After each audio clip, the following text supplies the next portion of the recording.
bagaimana kabarnya hari ini? Alhamdulillah, luar biasa, sukses, Allahu Akbar.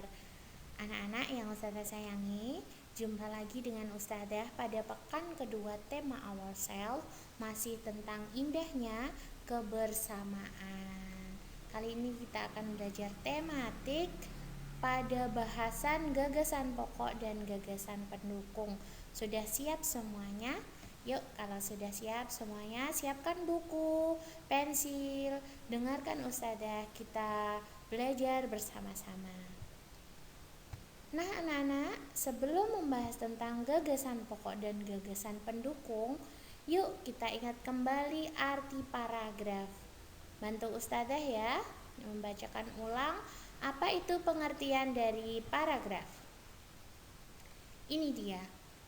Paragraf adalah kumpulan kalimat yang biasanya mempunyai satu gagasan pokok dan cara penulisannya sedikit maju ke bagian dalam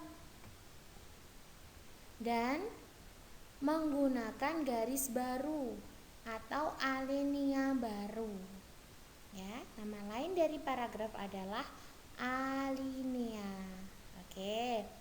Dari sini kalian bisa memahami ya. Jadi tulisannya agak maju ke dalam, itu yang disebut dengan paragraf. Dan pastinya punya satu gagasan pokok, sedangkan kalimat-kalimat selanjutnya itu adalah disebut sebagai gagasan-gagasan penunjangnya atau gagasan pendukungnya. Baik, ini dia anak-anak contoh dari paragraf. Ada beberapa kalimat, kumpulan beberapa kalimat, dan kalimat paling awal itu agak maju ke dalam, jadi tidak pas gitu ya dengan kalimat berikutnya, tapi maju ke dalam. Nah, bacaan kalimatnya kita akan bahas pada slide berikutnya. Nah, selanjutnya, gagasan pokok itu apa? Pada pertemuan kemarin sudah kita bahas, yaitu ide pokok atau ide utama yang terdapat dalam sebuah paragraf. Jadi, kalau ada kalimat di situ gagasan pokok itu adalah intinya apa yang dibahas. Nah, sedangkan gagasan pendukung sendiri apa? Gagasan yang berisi pendukung gagasan utama atau gagasan pokok. Jadi ada satu kalimat yang dijelaskan oleh kalimat-kalimat yang lain, itu disebut kalimat pendukung atau gagasan dukungnya. Sedangkan jenis-jenis paragraf atau jenis-jenis gagasan pokok kemarin juga kita bahas, yuk kita ulang kembali. Ada deduktif. Deduktif itu adalah gagasan pokok yang letaknya pada awal paragraf. Kemudian induktif, itu gagasan pokok yang terletak pada akhir paragraf. Kemudian campuran, yaitu gagasan pokok yang terletak pada awal dan akhir paragraf. Baik, selanjutnya perhatikan contoh dari kalimat deduktif. Kalimat pertama, Edo dan kelima temannya mendapatkan tugas untuk melakukan percobaan tentang bunyi. Kalimat kedua, sepulang sekolah mereka berkumpul di rumahnya. Kalimat ketiga, setiap orang menyiapkan peralatan yang dibutuhkan. Kalimat 4, Lani dan Siti membawa beberapa kaleng yang sudah dilubangi. Kalimat kelima, Udin dan Beni membawa benang kasur.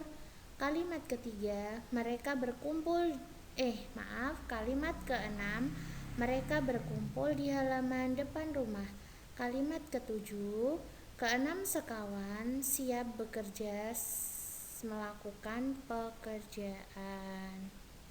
Nah, tadi adalah contoh dari paragraf deduktif. Mengapa? Kita lihat slide berikutnya.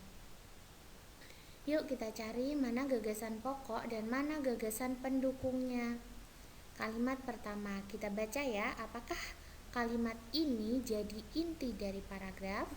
Edo dan kelima temannya mendapatkan tugas untuk melakukan percobaan bunyi. Coba perhatikan yang Ustazah beri tanda merah. Kata kuncinya atau idenya adalah percobaan bunyi atau tugas percobaan bunyi. Ini ide dari kalimat 1, inti dari kalimat 1. Nah, inti kalimat 1 ini disebut gagasan.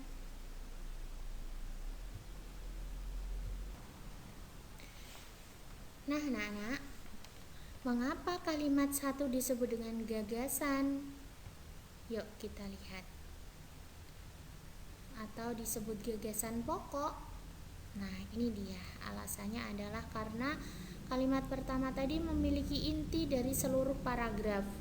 Kemudian yang kedua adalah kalimat tadi memiliki kalimat-kalimat penjelas atau kalimat-kalimat pendukung dan jumlahnya lebih dari 2. Ya, kita lihat.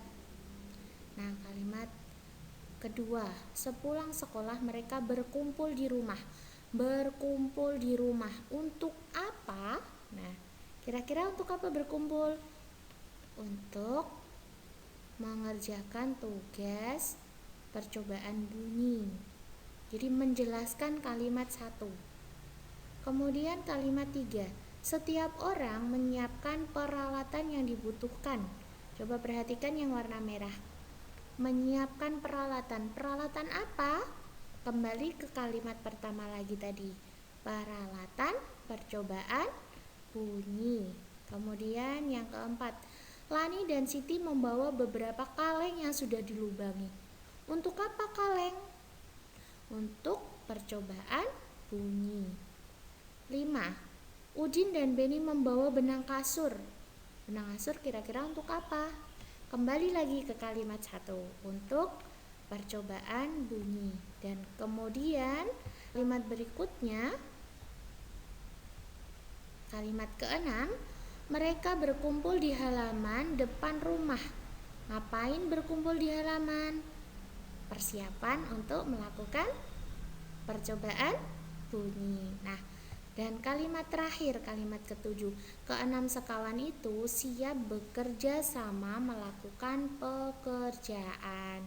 Melakukan pekerjaan berarti kembali lagi ke kalimat 1. Pekerjaannya adalah percobaan bunyi. Begitu ya anak-anak. Cara untuk melihat gagasan utama dan gagasan penjelas. Intinya, kalau gagasan utama itu ide dari semua paragraf, kemudian gagasan pendukung atau gagasan penjelas itu adalah gagasan yang memberikan penjelasan-penjelasan atau dukungan-dukungan untuk gagasan utama atau paragraf utama. Nah, kira-kira nih dari yang kita pelajari tadi masuk di paragraf apa ya yang kita pelajari tadi? Ya, kalimat 2 dan 6 menjelaskan kalimat 1. Jadi, kalau gagasan utamanya atau gagasan pokoknya itu ada di kalimat pertama, maka disebut kalimat atau paragraf deduktif. Nah, bisa ya anak-anak ya? Keren banget. Nanti kalian bisa mencoba untuk mengerjakan buku tematiknya yang ada kaitannya dengan latihan mencari gagasan pokok dan gagasan pendukungnya. Sedangkan jenis-jenis paragraf atau jenis-jenis gagasan pokok kemarin juga kita bahas. Yuk kita ulang kembali. Ada deduktif. Deduktif itu adalah gagasan pokok yang letaknya pada awal paragraf. Kemudian induktif, itu gagasan pokok yang terletak pada akhir paragraf.